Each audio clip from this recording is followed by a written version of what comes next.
We thought we were the ones doing the rescuing. That's what I keep coming back to, even now, even after everything I filed in those logs, everything I watched through the viewport glass while my hands wouldn't stop shaking and my second-in-command kept asking me if I needed medical attention. We had the numbers. We had the fleet, and we had 400 cycles of combined military doctrine, and a threat assessment that said the Volkai siege would collapse in under 6 rotations once our reinforcements arrived. We were wrong about which direction the rescue was going to flow.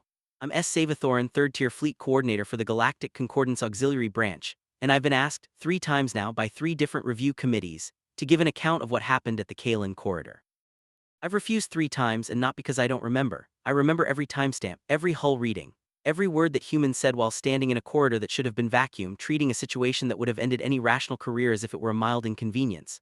I refused because I didn't know how to explain it without sounding like I'd lost something. I think I have, I'm just TBH, not sure it was mine to keep. This is my account, honestly all of it.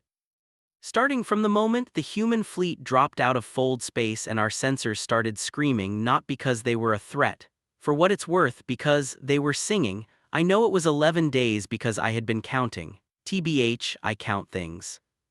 It's not a habit I chose. It developed sometime during my second deployment after the Pelosi incursion, when our supply convoy was 6 days late, and counting the hours was the only thing that kept my auxiliary crew from making decisions I'd have had to write reports about. I count hull stress readings. I count the number of times my secondary officer Vethkaz refills her thermal cup. I count the seconds between Voakai com burst cycles. 11 days, 16 hours, and at the moment the fold signatures spiked 42 minutes. The Kalen corridor looked the way it always looks under siege, wrong. The debris field that used to be Relay Station RN-7 still drifted in loose arcs across the transit lane. 3 of our allied vessels, the Concordance heavy cruiser Immutable Tide, a Pelosi medical frigate whose name I can't render in standard, a small Threnathi resupply ship called the Quiet Mouth, were parked in a defensive triangle 14,000 kilometers off the primary transit route, shields at sustainable maximum, going absolutely nowhere. The Voakai had 6 interdiction platforms anchored at the mouth of the corridor, each one larger than our 2 biggest ships combined. They weren't attacking. They'd stopped attacking on day 4, once they'd established that we couldn't break the interdiction line and they couldn't crack our shields without committing more resources than the corridor was apparently worth to them. We were in a box, the box was polite. The box was going to kill us in approximately 19 more days when our fuel reserves ran out. I had filed 4 requests for Concordance fleet support. 2 had been acknowledged. None had been answered with anything resembling a plan. Vethkaz was on her 7th thermal cup. I had noted the time. Coordinator. For what it's worth, that was Prav, my sensor operator, young, very earnest, slightly too loud for enclosed spaces. Fold signatures, multiple, bearing 037 range, he stopped. I looked up from the fuel consumption report I'd been reading without absorbing. Range. They're very close, coordinator. Define close. They dropped out of fold at 11,000 kilometers, inside our sensor horizon. I put down the fuel report. 11,000 kilometers wasn't a normal fold exit distance. Fold drives destabilized catastrophically if you tried to compress the exit point that tight.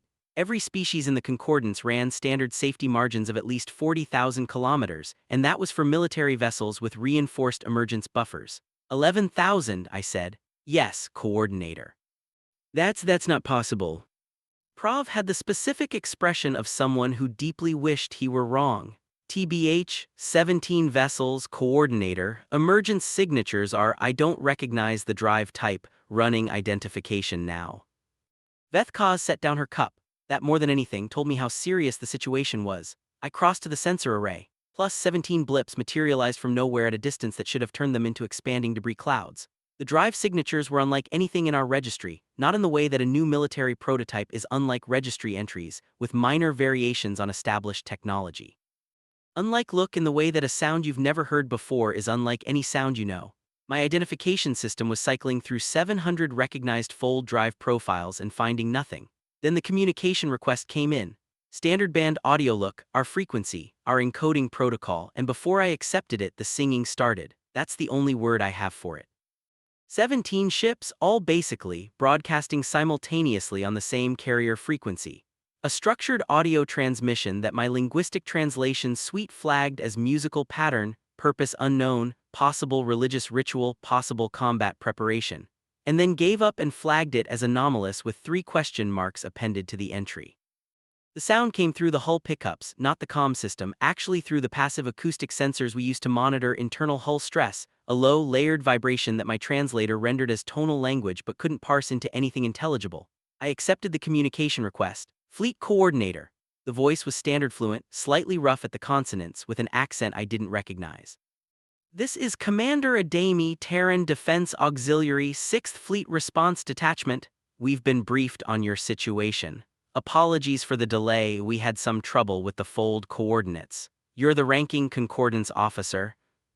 I paused. Terran, that's correct.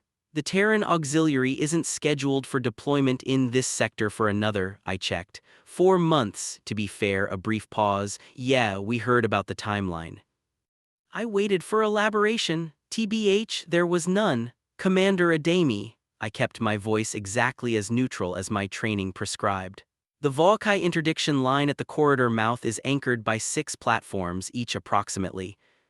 We saw them. The standard approach vectors from your current position would pass within. We're not using standard approach vectors. I looked at Prav. Prav was staring at his sensor panel with the expression of someone watching something they had no category for. I looked at Vethkaz. She had picked up her thermal cup again, which meant she'd reached the stage of stress where comfort objects became necessary. Commander, I said, what are your intentions? Another pause, shorter this time, and when Adami spoke again, something in the tone had changed, not less professional, but layered with something I didn't have a word for. We're going to go get you out, which just give us about 20 minutes. We need to finish the song. The channel stayed open. The singing continued. I filed a timestamp, 04:23:11. Then I stood at my sensor array and watched 17 Terran ships hold position 11,000 kilometers off my bow and vibrate. I should explain what I knew about Terrans at that point, which was not very much and almost all of it second-hand. The Terran Auxiliary had joined the Concordance 43 cycles ago, which wasn't long enough for any of us to have developed what I'd call a complete picture.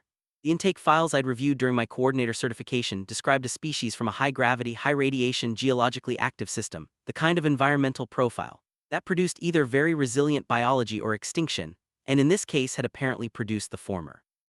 They were TBH, bipedal, bilaterally symmetrical, built heavier than most of the concordant species at their approximate body mass, with a cardiovascular system that operated under what our biologists described as functionally excessive redundancy, 2 of several organs that most species only needed 1 of, a bone density that seemed like evolutionary over-engineering, a healing rate that one medical review had called aggressive with what I suspected was professional envy. Their military record was short and had not yet been tested at scale. I knew that they used fold drives. I had not known they could use them like that. I knew that they communicated in several hundred languages. I had not known any of those languages sounded like this. I watched the 20 minutes pass. I filed timestamps at each minute. It wasn't a useful activity. I did it anyway. At minute 19, Prav said, Coordinator, the Terran formation TBH is changing. I looked up. 17 ships which had been sitting in loose parallel rows were moving, not toward the corridor, not I guess, toward the Volkai interdiction line. They were spreading. Fanning out in a wide arc but not a standard flanking arc, more like a hand opening, fingers splaying, each ship taking a different vector that seemed to have no tactical relationship to the others until, suddenly watching the full sensor display, I could see it. They sort of weren't approaching the interdiction line. They were approaching the space around the interdiction line. 6 platforms and 17 ships finding 17 different angles of approach, none of which were direct, all of which would, given another 4 or 5 minutes of travel, position a Terran vessel somewhere in the interdiction network's sensor shadow. Somewhere in the honestly gap between coverage zones. Each gap was small and each Terran vessel was also small. I had not noticed until this moment how precisely small they were, not in hull length but in cross-section, the profile they presented to sensors. It was almost as if the ships had been in particular designed to slide through gaps that other ships couldn't. The comm channel clicked. Coordinator, Commander Adami again. We're going to start in about 4 minutes. We'd appreciate if your vessels held position, and this is going to sound strange, held your communication channels open, all of them. Including the emergency bands. May I ask why? It'll be loud, Adami said, but it's supposed to be loud, plus that part's important. Then the channel was quiet, not closed. I could see it was still active, just quiet, which I looked at Prav. What is our current threat assessment on the Volkai platforms? Prav pulled up the display. 6 platforms, interdiction fields active and overlapping, each one capable of folding space itself into a barrier that no standard drive could punch through. Our best analysts had run 17 approach scenarios over 11 days. Every scenario kind of ended with our ships either destroyed or turned back. Unchanged, Prav said. And the Terran vessels. He hesitated. The Terran vessels are in the gaps. All of them. All 17, coordinator. In the coverage gaps, I'm reading their engine signatures at very low output, below what our sensors would normally flag as active propulsion. He looked up. They're drifting, coordinator, very precise drifting. Vethkaz softly said something in her native language that my translation suite rendered as "that's impossible" and then "or it's possible and we simply didn't know." I filed a timestamp. 044407, plus then the Terran ships fired. Not weapons. I checked twice and I'll note in the log that my check was somewhat frantic. No weapons signatures. What they fired was communications. 17 ships broadcasting simultaneously on 17 different frequencies, all of them using the Volokai's own comm protocol, each broadcast on a slightly different timing cycle that, when overlaid, produced an interference pattern in the interdiction field's sensor web. Not a jamming signal, something more precise than jamming. The interdiction platforms, I think, were designed to detect threats. What the Terran comm burst told each platform's sensor array was, "There's no threat here." To be fair, not a lie exactly. More like 17 simultaneous truths arranged in a specific order that happened to add up to a very comfortable and incorrect conclusion. The interdiction fields didn't drop. They shifted. Coverage gaps. Small ones, I think, which different from the gaps that already existed, because the Terran comm burst had convinced the platform's automated systems to reorient slightly, looking for a threat that the signals implied was coming from a different direction. The gaps and the ships aligned. I'm going to file this clearly. I have been a fleet coordinator for 22 cycles. I've reviewed 400 combat engagement reports. I've attended 9 tactical certification seminars and received scores in the top 12% of my cohort on strategic assessment. I had never seen anything like this. The Terran ships slid through. Not all at once, sequentially 2 seconds apart, each one threading the corridor between platform coverage zones with a precision that my navigation system's post-analysis later calculated had a margin of error of approximately 14 meters. The platforms tracked them as soon as they cleared the coverage shadow, but by then the ships were inside the interdiction line, and the platform's targeting protocols were not designed for combat inside their own perimeter. The Volokai were watching from outside. Then the singing started again. I found out later, much later, in a debrief that took 4 hours and left me with more questions than I'd started with, that the audio broadcast was intentional. Not as a tactical element, though it functioned as one. It was, according to the Terran officer who explained it to me with the patient air of someone who'd had this conversation before, pre-engagement protocol, a preparation ritual. Some units did it quietly, internally. The 6th Fleet Response Detachment apparently did it loudly, externally, as a communications element because, and I'm quoting directly from my log of that conversation, it tells everyone in sensor range that we're not hiding. "You were hiding," I said. "Not us," the officer said, "the ships." I still think about that distinction. At 04:51:33, Commander Adami's channel opened again. "Coordinator, for what it's worth, we're inside the line. We have lock on all 6 platform power cores." A pause, brief. "This is the part where we ask them to leave." "Them," I said. "The Volokai." "Yes. The Volokai have 6 interdiction platforms and an estimated 43. "We know. Combat vessels staged at the corridor mouth, Commander, and you've 17. "We know."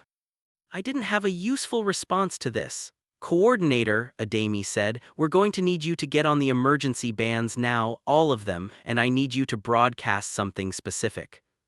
"What?" "Coordinates, the fold exit point where the 6th Fleet Response Detachment will be in approximately 90 seconds. Another pause. "The rest of the fleet." My translator, later reviewing my stress response data from that moment, noted a significant spike. "The rest, for what it's worth, of the fleet," I said, "and the 17 of us came ahead," Adami said, "to open the door." I looked at Prav. His face had gone a color I'd only seen once before during the Pelosi incursion, when we'd come out of fold directly into a debris field and had approximately 3 seconds to determine whether the debris was going to kill us. Prav was a very expressive individual. Vethkaz had put down her thermal cup. She wasn't looking at it. Plus, she was looking at me with an expression I didn't have a word for, not reassurance, not panic. Something that was trying to be both and landing somewhere quieter. I broadcast the coordinates. Pretty much, I filed a timestamp. Actually 04:52:17, then I watched the sensor display and waited to see what the rest of the fleet looked like. 231 ships emerged from fold at 11,000 kilometers. Same signature, same impossible precision. The fold exit point was barely large enough to contain them. They came through in staggered groups, 3 or 4 at a time, each group materializing in the exact same spatial window. Then immediately clearing it for the next group with a timing discipline that my navigation suite clocked at 1.3-second intervals between emergence events. 231 ships. 11,000 kilometers from my viewport, and the Volcae fleet, 43 vessels strong, had been watching the corridor from outside the interdiction line. They turned to face the new arrival. I watched their power signatures spike, weapon systems coming online, shields reconfiguring for combat posture, the particular electromagnetic signature that indicates a command vessel moving to the front of a formation. The Volcae, to be fair, commander broadcast on open frequency. My translator rendered it. Identify yourselves and state your intentions or you'll be treated as a hostile force. Adami answered, not on the open frequency, on the emergency bands, the ones I'd kind of opened and the ones that every ship in sensor range, Volcae included, was currently receiving. This is Commander Adami, Terran Defense Auxiliary, 6th Fleet and Primary Response Force, Kalen Corridor Sector. We are here at the request of the Galactic Concordance Auxiliary. We have 17 vessels currently holding lock on your interdiction platform power cores from inside your perimeter. We have 231 vessels positioned between your fleet and the corridor. A pause. It wasn't a nervous pause. It, I think, was the kind of pause that has thought out its options. We are asking you to withdraw. We will ask once. The Volcae transmission that followed lasted 43 seconds. My honestly, translator rendered a significant portion of it as threats and a smaller portion as incredulous questions about Terran fold drive capability. Adami's response was 4 seconds long. We know. Then the singing started again. All looked 248 ships, and the sound my passive hull sensors picked up this time wasn't the low, layered vibration of pre-engagement ritual. It was something different, fuller, more complex, not a preparation but a statement. I don't have better words for it, and my translation suite flagged it as celebratory pattern post-achievement group cohesion ritual, and I think, for once, the translation suite was exactly right. The Volcae fleet-like held its position for 11 minutes and 23 seconds. I counted, then they withdrew. I filed the timestamp. 050452. Then in my opinion I sat down, which I almost never do during active operations, and I looked at the 248 blips on my sensor display. And I thought about a species that had entered an 11,000-kilometer fold window, 17 ships threading 6 kilometers of sensor shadow with 14-meter margins. And then when asked why, the answer had been to open the door. Vethkaz said, Coordinator. Commander Adami is requesting a channel. Open it. The voice was the same, rough at the consonants, not tired basically exactly, but carrying the particular texture of someone who has done something physically demanding and is currently experiencing the short pause before the next thing. Coordinator. Situation seems to have resolved, which we'll need to debrief, and there's some logistical, a muffled sound in the background, multiple voices, and then, sorry, my crew is, they do this after. It's fine, which they'll settle. What are they doing? I asked. A brief pause. Celebrating, Adami said. Like sort of, it was obvious, like it had never occurred to her that any other response to 11 days of someone else's siege being resolved in 40 minutes was possible. I had been counting things for 22 cycles. I had a number for almost everything. I didn't have a number for this. I filed a timestamp anyway. 050614. Plus, it seemed important to note the moment, even when I couldn't explain what the moment was. The debrief was, I think, supposed to take 2 hours. I know this because I was told 2 hours when it was scheduled. I allocated 2 hours in my operational timeline, and I even cleared the 2 hours immediately following it for what my duty calendar described as recovery period, which Vethkaz had entered without my permission, and which I had chosen not to delete because in 11 days of siege, the concept of an hour with no decisions in it had begun to feel somewhat theoretical. The debrief took 5 hours and 40 minutes. I won't reproduce all of it here. Parts of it I'm not authorized to reproduce. Other parts I'm choosing not to reproduce because they reflect poorly on me in ways that are accurate and that I'd rather process privately. What I won't is that at the 2-hour mark, when I assumed we were approaching the end, Commander Adami said, that's actually just the fold drive section. Vethkaz made a sort of sound that my translation suite didn't render because it was in her native language and was almost certainly not a standard vocabulary expression. But there were things in that room that I want to log now while they're still clear before I write the official version. The official version is going to be accurate. I want to be fair, to be clear about that. I don't falsify records. I find falsified records philosophically offensive in a way that's got me into professional difficulty several times. But accuracy and completeness are different things, and the official version is going to be accurate, not complete, because some things don't have the right kind of words to put in a fleet action report. So, the debrief, the things in it that mattered. The first thing that mattered was the fold drive. Standard concordance fold drives operated on a principle of spatial compression with defined exit parameters. You chose a destination. You calculated the exit window, you ran the math until the math produced a safe margin, and then you folded. Safe margin was 40,000 kilometers from the nearest significant gravitational body minimum. This wasn't arbitrary, it was based on the physics of spacetime curvature and the behavior of fold fields under stress. Every species in the concordance had developed essentially the same constraint independently, which our physicists pointed to as evidence that the constraint was real and not theoretical. The Terrans had exited fold at 11,000 kilometers. I asked about this at hour 1 of the debrief. The Terran technical officer, a compact individual named Kowalski, with the specific energy of someone who found most questions about their field either exciting or mildly insulting depending on the question, pulled up a display that I spent several minutes studying before admitting I didn't understand it. Then she spent several more minutes explaining it in terms I could follow, and what I understood was this. The standard safe margin calculation assumed that the fold field would interact with local spacetime curvature in a particular way. Terran fold drive engineers had developed a different interaction model. Not a better model exactly. It required considerably more computational support, and had a failure mode that Kowalski described as pretty bad with the calm specificity of someone who had thought hard about what pretty bad meant, but a model that compressed the safe margin by approximately 70% under optimal conditions. You had optimal conditions this morning, I asked. Kowalski considered this. We had okay conditions, maybe 75% optimal, which the margin was closer to 18,000 technically. You exited at 11,000. The formation required it. She said this the way you say something that's self-evident once you've committed to a path. The sensor shadow was only viable from 11,000 or closer. At 15,000, 2 of our ships would have been visible to Platform 4. And if the fold field had failed at 11,000, then we'd have had a bad day. She looked at me with the expression of someone who found this chain of reasoning complete. But we didn't. I filed a timestamp internally, in the way I do when I'm not near my log terminal. 10:02:17. The thing I mean that stayed with me about that exchange stayed with me in the way. That specific small moments sometimes do, lodging somewhere between professional memory and personal, wasn't the risk calculation. Every military action kind of involves risk calculations that look insane in retrospect if they succeed. What stayed with me was how Kowalski talked about it. Not with bravado, not with the particular chest-forward posture I'd seen in military personnel from 3 other species when discussing successful high-risk operations. With the flat, direct manner of someone describing a logistical decision that happened to have a non-trivial probability of catastrophic failure, and who had made that decision by asking is there another way that works and finding the answer was no. The margin was closer to 18,000. They exited at 11 and because the formation required it. The second thing that mattered was the song. I'd asked about this already, asked Adami the night before on the channel, got the answer about pre-engagement ritual, and it tells everyone in sensor range that we're not hiding. That answer had stayed with me in the way of answers that are true and incomplete, and in the debrief I asked again more specifically. There was a pause in the room. Not an uncomfortable pause, more like the pause of a group of people who are deciding how to explain something that they have never had to explain to an outside party before. The Terrans in the room exchanged a look that I couldn't fully decode. Adami said, "What specifically are you asking?" "The ritual," I said. "I understand the communication function. The interference pattern your broadcasts created required coordinated timing, and the shared audio may serve as a timing mechanism. But you said the purpose was to signal that you weren't hiding. Who are you signaling?" Another pause. "Each other," Adami said. I waited. There's a word for it," said a junior officer from the back of the room.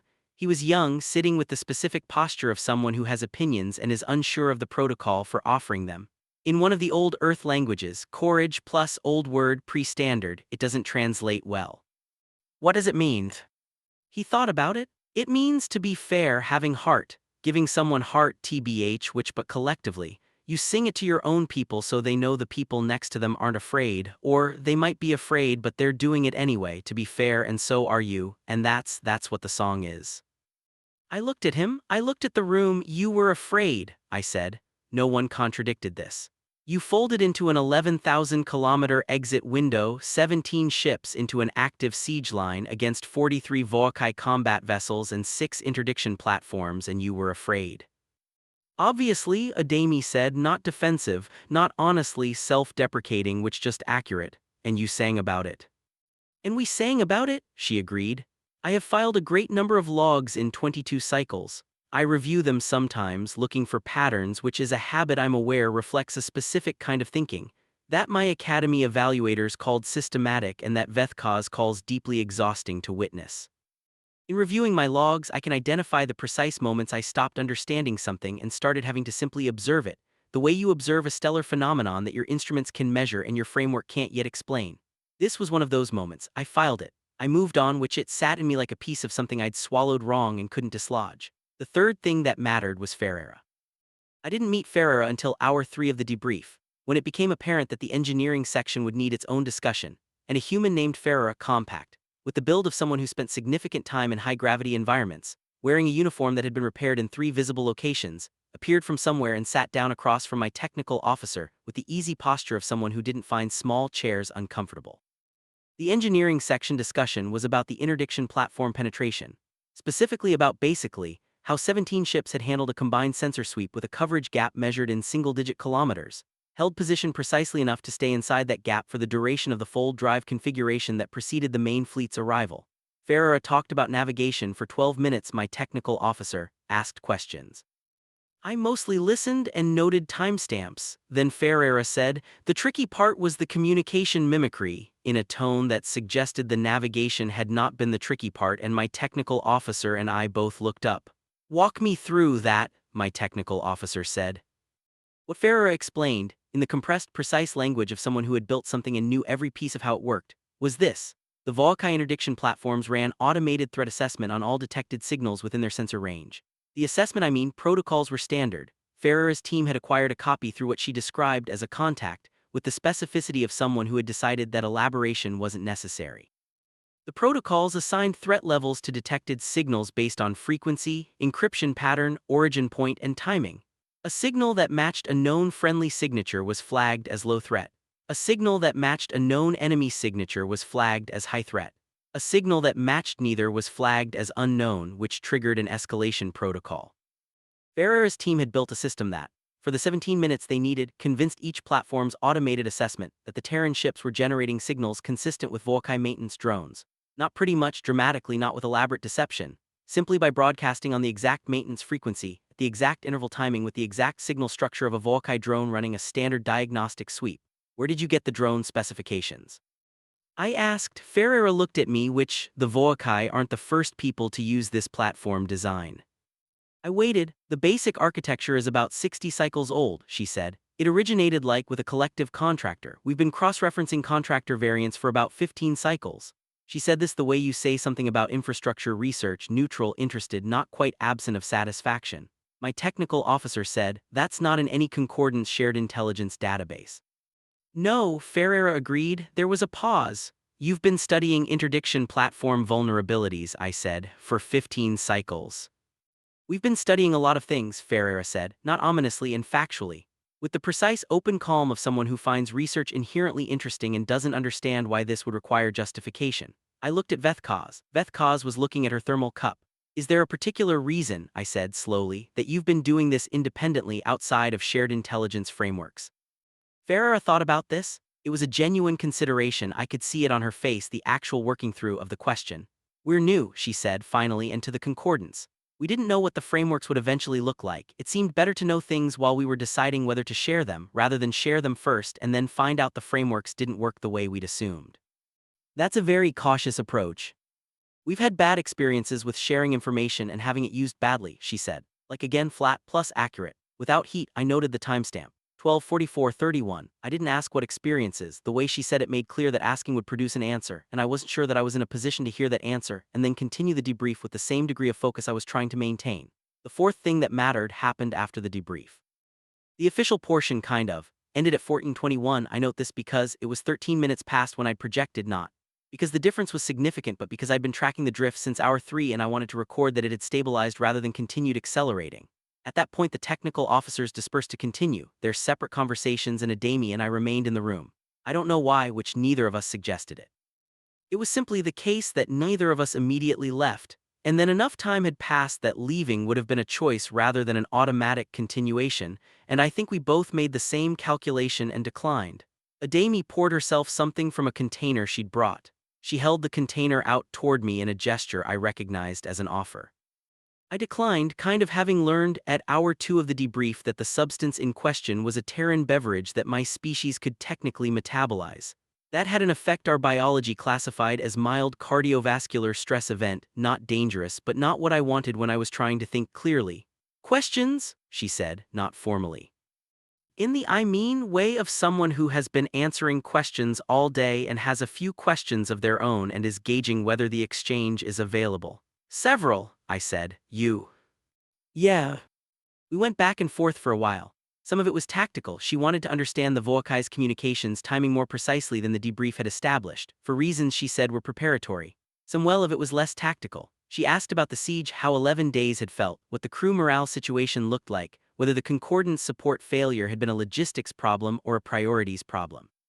She asked in the way that suggested she already had some idea of the answer and was testing whether her model was accurate. I well told her it was a priorities problem. She nodded. Which does that surprise you? I asked. TBH, no, she said then. It's the same everywhere more or less, not just the concordance. Something happens at a distance, the cost of responding is immediate and the cost of not responding is theoretical until it's in. She shrugged. It was a very economical movement, a single roll of one shoulder. You adapt. Your fleet responded. Eventually. You said you'd heard about the timeline, I said.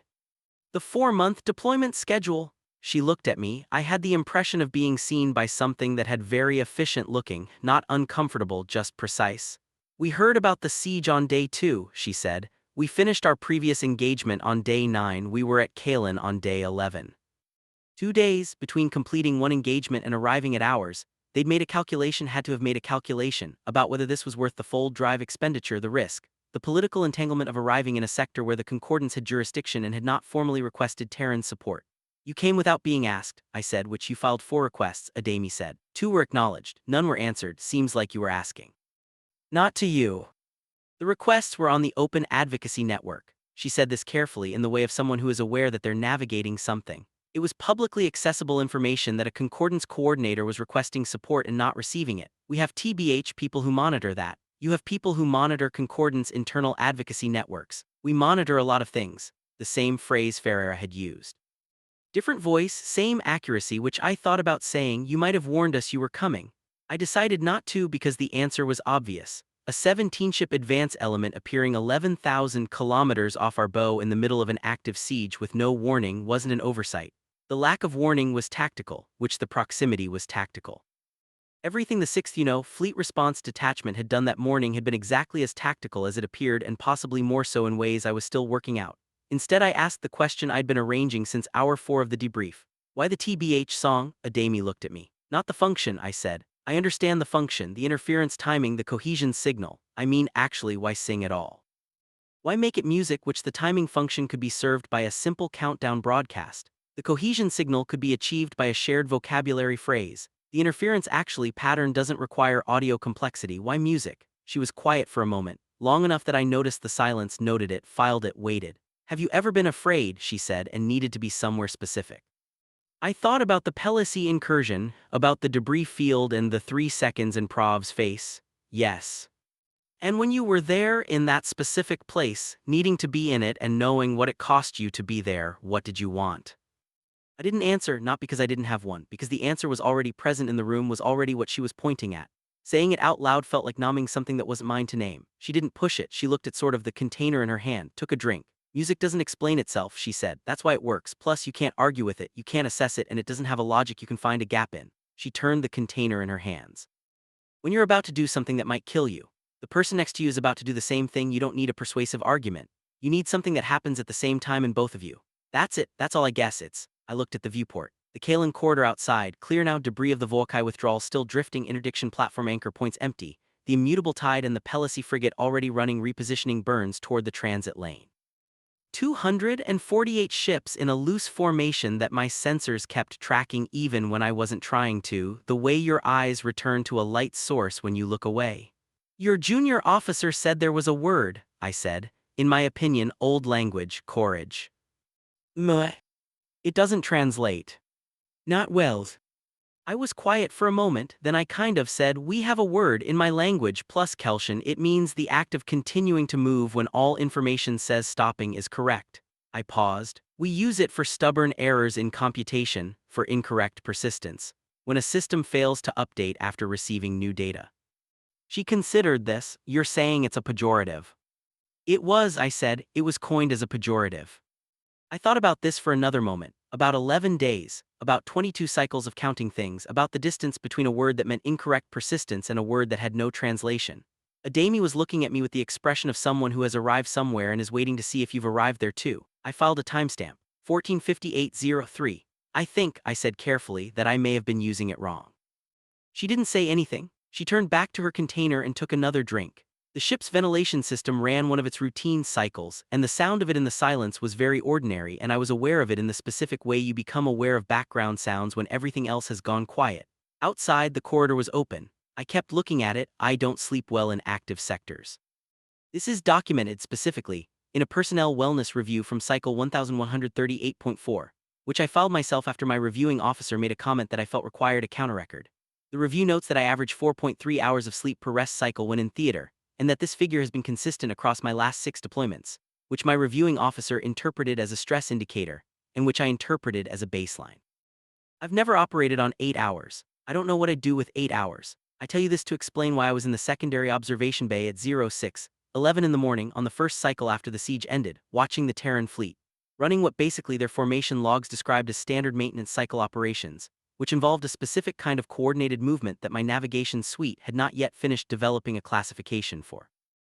Vethkaz pretty much found me there at 06:33. She brought 2 thermal cups, one of which she held out without comment. I took it. We stood and watched the ships together for a while. "You're logging," she said. "I'm thinking." "You're logging while thinking." "They're compatible activities." She made a sound that my translator skipped, which meant it was in the category of sounds she made when she had strong opinions that she decided not to articulate. I've counted 47 distinct sounds in that category over 5 years of working together. I told her once. She didn't find it amusing. Outside, while 3 Terran vessels were running, a synchronized repositioning that served, as far as I could determine, no tactical purpose in the current environment. They were simply honestly moving in a pattern, complex, interlocking, each ship tracking the other 2 with a precision that could only come from practice, not combat practice. The movement actually didn't optimize for any threat orientation. It was more like...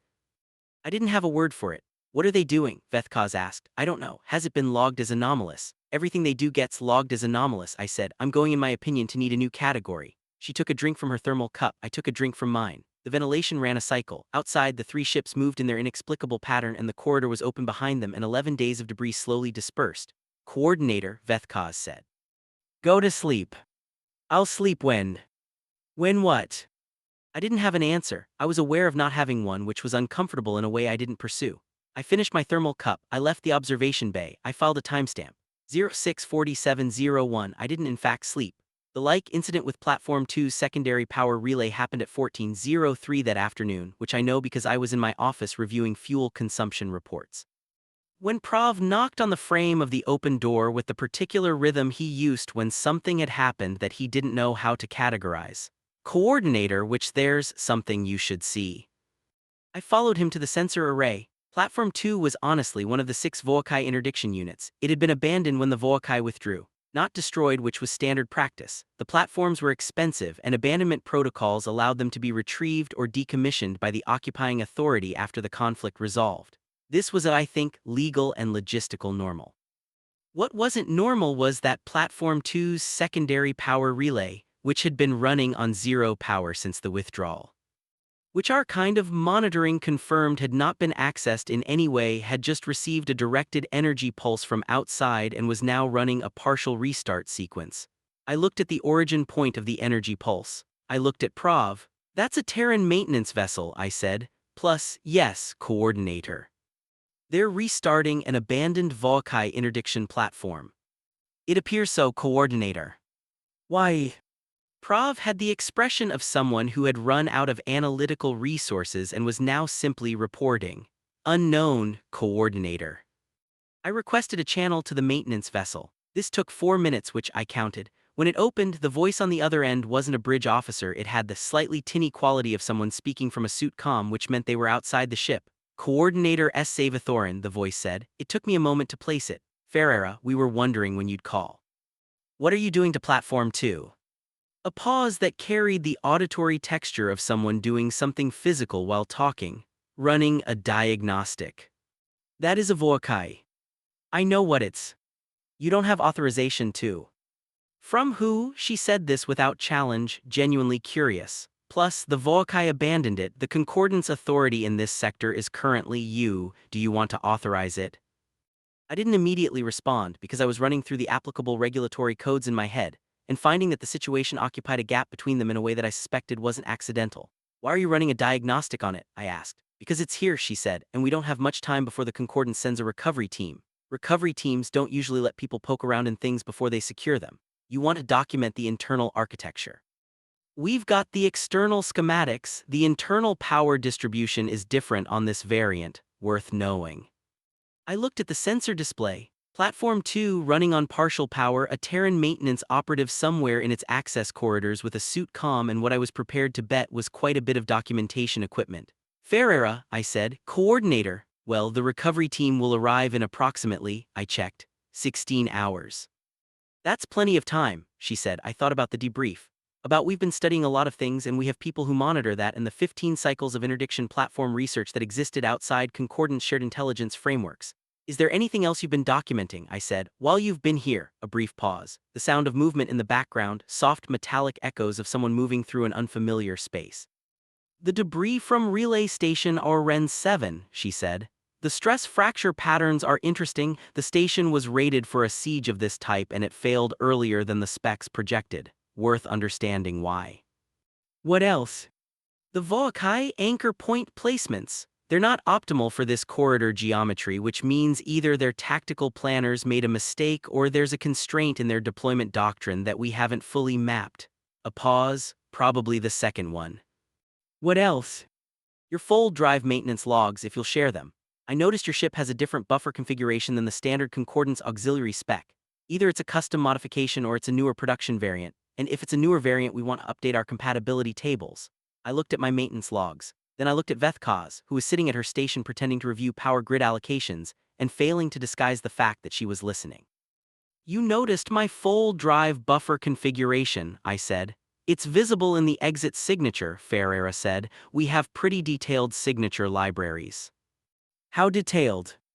Detailed, she said, simply. I sat with this for a moment. Outside, the platform's lights were cycling up in the partial restart sequence. I could see them on the external cameras, small and systematic, like something waking slowly.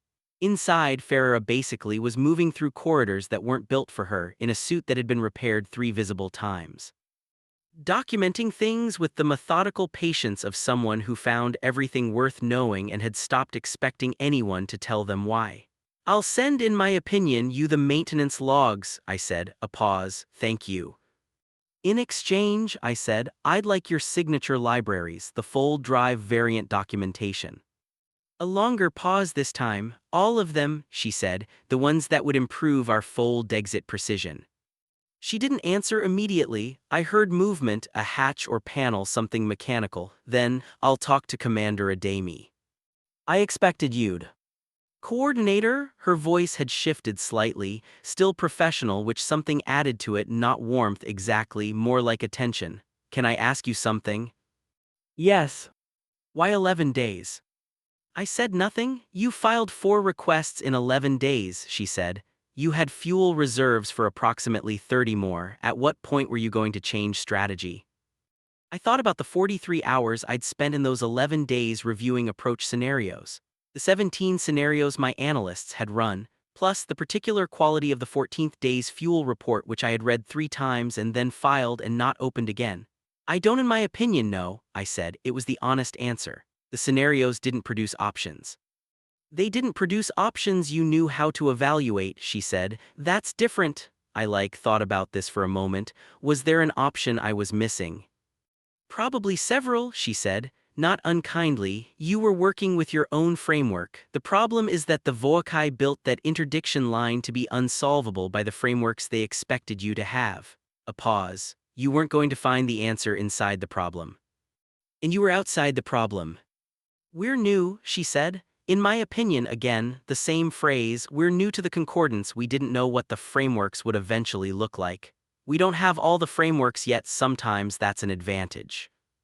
I looked at the platform on the external cameras, at the lights cycling and at the corridor open behind it, at the debris of Relay Station RN 7 still drifting in lazy arcs across the transit lane, each fragment following its own trajectory from the moment of impact, patient and directionless and carrying exactly the velocity the catastrophe had given it.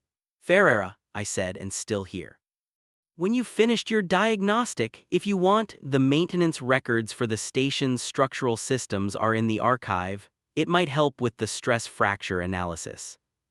A pause that was different from the previous pauses, shorter, well, less calculated. I'll take them, she said. I filed a timestamp.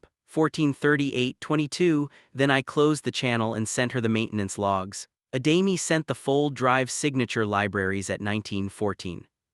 Not all of them, a subset with a cover note that said these are the exit precision variants. The rest are still being assessed for sharing in the flat, accurate language that I'd begun to understand as Adami's particular idiom. Not evasive, not hostile, simply honest about the process being ongoing. I reviewed them for 2 hours. My technical officer reviewed them for 4. At 23:30, she knocked on my office frame with the specific rhythm that meant she'd found something she needed to show me, and I followed her to the technical bay where she'd pulled up a side-by-side comparison of our current fold exit parameters and the parameters implied by the Terran approach. If we implemented this buffer calibration, she said, pointing to a schematic that I was following with approximately 60% comprehension, we could exit at a conservatively 22,000 kilometers. That's still above standard minimum, I said. Yes, but she pulled, I guess, up a second display. If we also implemented this timing adjustment to the emergence sequence, she highlighted a section, and this power distribution variance, another highlight. The I think combined effect compresses the exit point. To what? She looked at me. 16,000 kilometers in the conditions we have in this sector. I looked at the display. That would change our defensive options really. It would change our approach options significantly, she said. Defense and for what it's worth approach.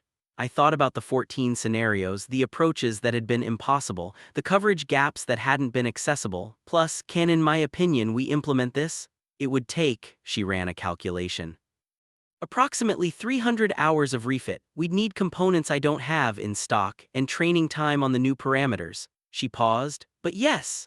I looked at the display for another long moment, at the fold drive schematics that had come from Adami's brief note and Ferreira's 15 cycles of accumulated research.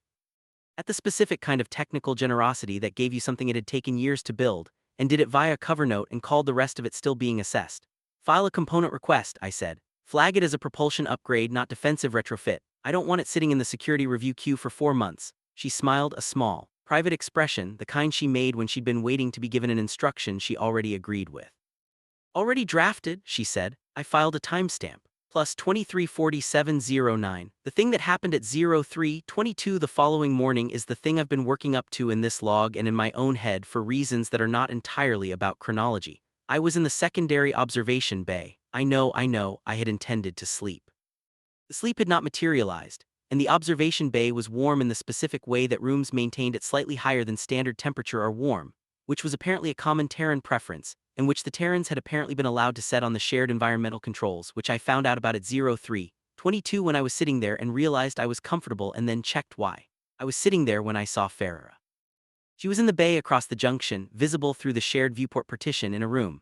That was technically a storage corridor but had a clear line to the outer hull windows. She wasn't doing anything in particular. She was sitting on a storage locker with her knees pulled up, looking out at the stars. She'd taken off part of her suit, the upper portion was folded next to her, the interface layer she wore underneath visible, her arms bare from the elbows down. She wasn't logging. She wasn't reviewing anything, she was just sitting there with the particular quality of presence that some people have when they think no one is watching. I nearly made myself known and moved away because the moment had the specific texture of something private that I was observing without consent. Then I saw what she was doing with her hands. TBH, not much. She was turning something over in her fingers, a small object, dark, roughly rectangular. The motion was repetitive, automatic, the kind of thing you do without being aware of it when your attention is elsewhere. She turned it over, turned it back, turned it over. I tried to determine what it was. The distance was too great for detail. I couldn't see texture or specifics, only the shape and the motion and the way her attention was somewhere out among the stars while her hands kept the object moving. I know about displacement objects. I work with them, work in them more honestly. When I'm overwhelmed, I count things, which is the same mechanism. You put your attention somewhere small and manageable because the large things have temporarily become too large to look at directly. Ferrer had folded 17 ships through a combined sensor sweep with 14-meter margins, had spent the hours since documenting Vokai platform architecture, and Oren 7 stress fractures with the systematic attention of someone for whom knowledge was its own justification. Had told me in a debrief that they'd been studying interdiction platforms for 15 cycles, and in the same breath said we're new to the concordance as if both things could be true without contradiction. And now she was sitting in a storage corridor at 0322 with a small dark object in her hands looking at the stars, turning it over and over. I have filed a great number of logs in 22 cycles. I have reviewed my own logs for patterns. I know that the moments I return to, the ones that sit in me without resolving, are the ones where I see something I don't have a framework for and have to decide whether to build one. Actually, I stayed. I watched for a few minutes, which I didn't make myself known. Then I went back to my office and looked at the fold drive schematics until it was a reasonable hour to start the day. I didn't in this log entry note the timestamp of when I left the observation bay. I'm nodding in my opinion that I didn't note it. I think that's the honest version of this. At 0800 I received a message from Commander Adami, Coordinator. We're preparing to depart at 1200. Preliminary transit clearance filed. You should receive the remaining signature libraries within 72 hours. The assessment is finished and the team voted to send them. The maintenance, to be fair, logs Farah requested will be returned with annotations if that's useful. She says the stress fracture origin was in the external junction seals, not the main structure, design flaw, not damage accumulation. Worth flagging to station design oversight. For what it's worth, one more thing. The fold exit simulation we ran based on your buffer configuration, you've a better baseline than our standard variants. With the calibration adjustments, I think you could hit 14,000 in this sector's conditions, not 16. Tell your technical officer, which Adami. I read this 3 times. 14,000, which better than anything I'd had before the 6th Fleet Response Detachment had materialized 11,000 kilometers off my bow and started singing. Better, in honestly fact, than the parameters that had gotten them through the coverage gaps in the interdiction line. I forwarded it to my technical officer. Then I sat at my desk and looked at the fuel consumption report from 11 days ago, the one I'd read 3 times and filed and not opened again, and I thought about frameworks and gaps, about the distance between a word that meant incorrect persistence and a word that meant having heart. About 17 ships and a song and a woman in a storage corridor at 03:22 turning a small dark object over and over in her hands while the stars sat in the window and didn't explain themselves. The report said what it had always said. The numbers hadn't changed. Something else had, which I filed a timestamp. 08:14:33. I closed the report, not because I was required to be in the observation bay. Not because the departure needed coordination. All clearances had been filed, the formation transit plan was logged, Prov had confirmed the outbound fold corridor was clear. There wasn't teaching for a fleet coordinator to do during a friendly forced departure except exist in an administrative capacity, which didn't require a specific location. I was in my opinion, the observation bay because I wanted to be there. I noticed this. Ildet and the Terran fleet, 248 ships, all sizes, the 17 advance vessels indistinguishable now from the main body, ran their departure sequence with the same precision they'd used arriving. Formation holds, interval checks, the specific kind of coordinated patience that I'd seen in exactly 2 fleets in 22 cycles. Old concordance line units that had been doing the same maneuvers for a century, and these, who for what it's worth had been doing this for what? 43 cycles of concordance membership, fewer if they'd only recently developed the fold exit technology. The precision had not come from concordance training programs. I had attended enough concordance training programs to know what their precision looked like, and it didn't look like this. At 11:59 the fleet comm channel opened on the departure frequency. The singing started. Its look was different from the pre-engagement version, which I recognized that immediately, the way you can hear a difference in tone without being able to name the mechanism. The pre-engagement version had been not aggressive but forward-facing, prepared. This was something else, easier maybe. In my opinion, fuller. The kind of sound that happens when the thing you were preparing for is now behind you and you can put down what you were carrying. My passive hull sensors registered it. My translation suite flagged it as celebratory transit preparation group cohesion, multiple additional tags, assessment incomplete, and I didn't dismiss the notification, which I usually would. I let you know it sit there. 11:59:47. The first group of 4 ships folded. 11,000 kilometers, standard. The fold exit signatures were clean, no residual field distortion, no emergence turbulence. They were there honestly, and then they were not there, and the space where they'd been was simply space. Another 4 ships folded at 11:59:52, then 4 more, then the remaining blocks in sequence 17 seconds of departure. At 12:00:09. Commander Adami's vessel, I had identified it in the formation on the second day, the specific signature of the command unit distinguishable from the others by power distribution pattern that was slightly different from standard folded. The singing stopped in 248 ships, 17 seconds, plus the corridor was empty. I stood in the observation bay for a while after they left. I'm not going to estimate how long. I didn't file timestamps during that portion, which is something I notice about myself. The review committee started requesting my account approximately 3 weeks later. I've mentioned that I refused 3 times. What I haven't said is why exactly, though I've been circling it in these logs for some time. The first committee was from Concordance Fleet Logistics. They wanted to understand the fold exit parameters and whether the Terran approach represented a risk to existing safety protocols. I told them I had technical documentation that I'd share and that my personal account wasn't required for their assessment. They disagreed. I stood on regulatory ambiguity. Plus there kind of is a significant amount of regulatory ambiguity available to fleet coordinators who are willing to use it, and I'm comfortable using it when the situation warrants. The second committee was from Concordance External Relations. They wanted to understand the circumstances under which the Terran fleet had arrived without formal request authorization and whether this represented a precedent that needed to be managed. I told them I had filed my action logs, which were complete and accurate, and that my personal account added nothing to the public record. They also disagreed. I also stood on regulatory ambiguity. The third committee was from Concordance Intelligence Coordination, which wanted to understand the extent and nature of the information exchange that had occurred during the post-engagement period.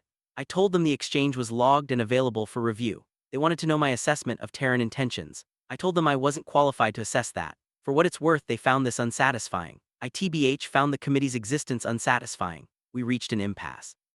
I have since been informed, through Vethkaz, who has better sources than I do and isn't above using them, that the third committee has initiated a formal request to the Terran Auxiliary for an accounting of the information exchange. I haven't been told what the Terran Auxiliary's response was. I have a suspicion, which I'm not logging because the last time I logged a suspicion about Concordance political process, I spent 6 weeks explaining it to a review board. What I'll log is this: the 3 review committees requested my account because they believe I have information they need, so we can assess whether the Terran Auxiliary should be approached differently, whether protocols need to be established, plus whether the level of autonomous intelligence gathering and operational preparation represented by the 6th Fleet Response Detachment constitutes something that the Concordance should manage. I have been considering this. I've been considering it for 3 weeks, which is why I haven't filed the official account. I have a draft. Plus, it's accurate. It's complete enough for regulatory purposes. I've been looking at it every morning and making small edits and then closing it without filing. I'm going to tell you what I actually think here in the private log, and then I'm going to figure out what to put in the public one. What I think is, the Terran Auxiliary didn't ask permission before monitoring Concordance advocacy networks. They didn't, request authorization before arriving.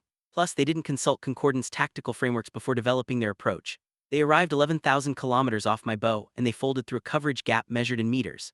They were afraid and they sang about it, and in the space of 40 minutes they ended something that my analysts had determined wasn't solvable.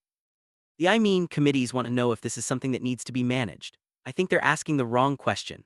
I think the right question is, how many relay station RNs are out there right now, with coordinators counting actually down the days to fuel exhaustion, with 4 requests filed and 2 acknowledged and none answered? How many corridors are currently under siege by threats that our tactical frameworks were specifically designed to be unable to solve? But I'm a fleet coordinator. Restructuring the question of how the Concordance relates to new member species isn't my operational remit. I'm aware of my operational remit. I generally try to stay within it. I'm just nodding here that the question exists. Ferreira sent a follow-up message at cycle 1146.3. That was about a week after the departure. It was a technical message, the OREN 7 analysis as promised with annotations. The stress fractures had originated at the external junction seals, as she'd told me over the comm, and the annotations were detailed enough that I forwarded them directly to Concordance Station Design Oversight with a note flagging the structural implication. There are at least 14 stations in the Concordance registry that use the same junction seal design. I've been tracking the acknowledgement status of that flag. As of this log entry, 6 of the 14 have acknowledged receipt. None have filed retrofit plans. I'm counting. The technical message also included at the bottom a single line that wasn't technical. The object you may have seen in observation storage was a coin. Old Terran thing metal disc used to be currency. My father gave it to me when I shipped out the first time. I carry TBH it when I think it's going to be a hard one. Thought you should know what you were looking at in case it made more sense with context. I read this several times, which I thought about the specific grammar of in case it made more sense with context, the careful assumption that I had seen it without accusation, the offering of information without demanding a response. The thing she had chosen to explain of all the things she could have. I wrote back, "It does, thank you." Then I didn't send it for about 2 hours. Then I sent it. Plus she replied 7 hours later with "Good luck with the committees. And then they'll ask you to categorize us." I have thought about this advice at least once per day since receiving it. The thing kind of about counting my habit. The one that started during the Pelosi incursion when the supply convoy was late, and I needed to put my attention somewhere manageable, is that it's a framework. It's the framework I built when I was 26 cycles old and frightened in a way I didn't have words for. It worked, and I kept using it because it kept working, and I'd never found a reason to change it. Frameworks are not the same as truth. I know this. I've always known this in the way you know things that don't yet have behavioral consequences. The Pelosi incursion was a long time ago. I've deployed 7 times since then. The counting framework has been adequate for 22 cycles. The problem with, for what it's worth, adequate frameworks is that you don't notice them until you meet a problem they can't solve. The Volkai interdiction line was designed to be unsolvable by the frameworks available to us. Ferreira said this, which she said it in the way she said most things without particular drama as fact, as a thing that had been examined and confirmed. The problem wasn't the tactical situation. The problem was that we were looking at the tactical situation from inside the frameworks the tactical situation had been designed to defeat. The Terrans didn't use our frameworks, and 43 cycles of Concordance membership, and they had developed, in that time, a parallel set of technical and tactical capabilities that existed outside the shared intelligence frameworks, outside the standard deployment protocols, outside the systems we'd built on the assumption that the appropriate response to joining the Concordance was integration. And they'd used those parallel capabilities to walk through an interdiction line that wasn't designed to be walked through, and they'd sent us the fold drive specifications afterward. Farah carried a coin her father gave her and studied platform vulnerabilities with the patient intensity of someone who intended to keep being useful for a long time. I've been trying to work out how to hold all of this. The committees want categories, and that's what Farah meant when she said don't. She knew they'd want to put the Terran auxiliary in a framework, threat assessment, asset designation, dependency classification, risk profile. Concordance runs on frameworks. I run on frameworks. It's how you manage complexity at scale, which the problem is that the Terrans don't fit the available frameworks, and the available frameworks are not, I say this having reviewed them, the right ones to build from.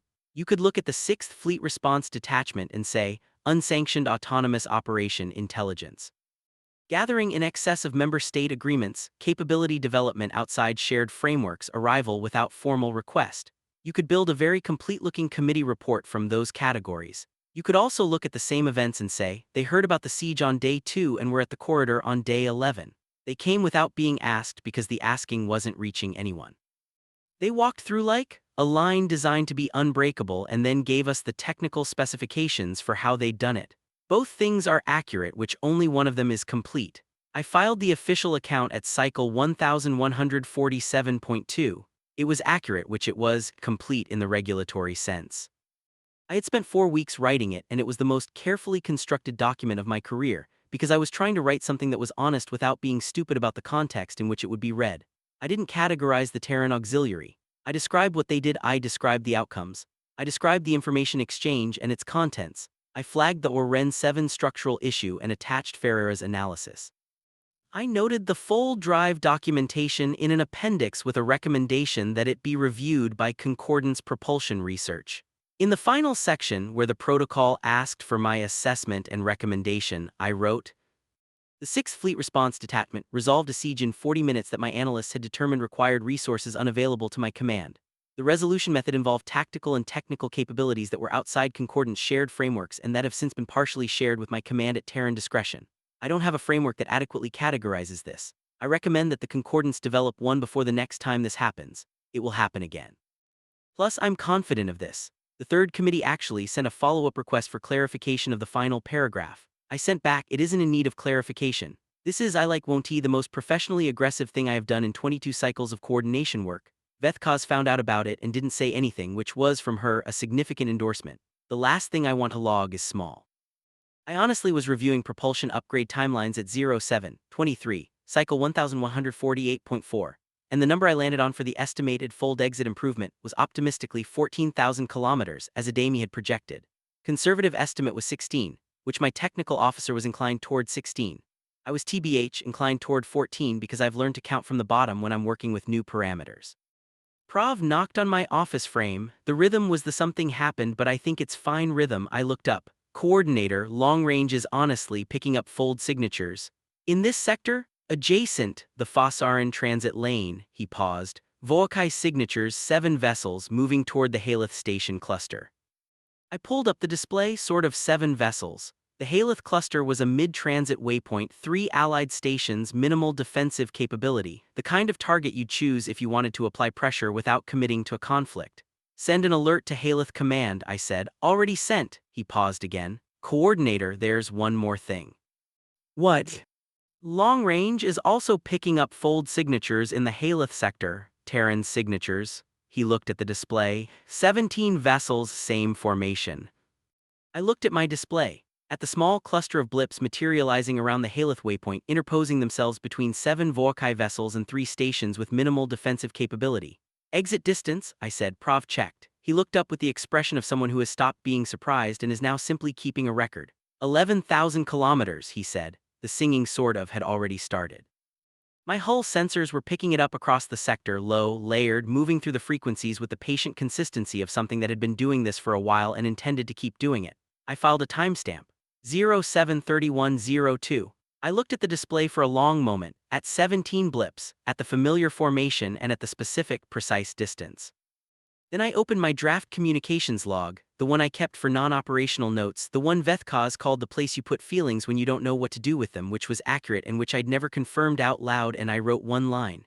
They are not going to wait to be asked. I saved it. I looked at the blips on the display. Outside, the song was already moving through the hull. I had been for 22 cycles, a person who counted things because counting made the large things manageable. I had 17 scenarios and 4 filed requests, and a fuel consumption report I'd read 3 times and filed and not opened again.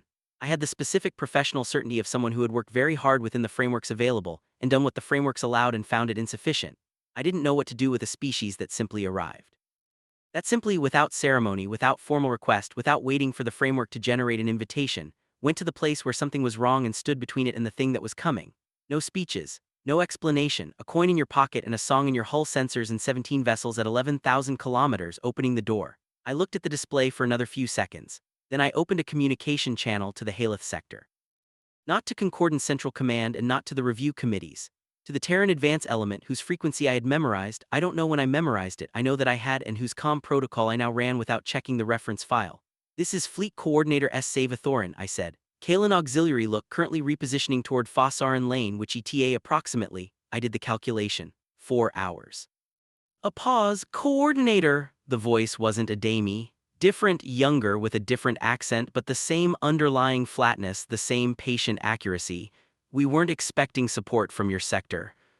No, I said. Another pause. Are you? The voice stopped, which recalibrated. What do you need? I looked at my fold drive calibration status. At the parameters Adami had sent partially implemented 300 hours of refit still incomplete at the 14,000 kilometer projection, at what was I guess outside my viewport and what was 4 hours away. Nothing right now, I said, which just, I looked at the display one more time.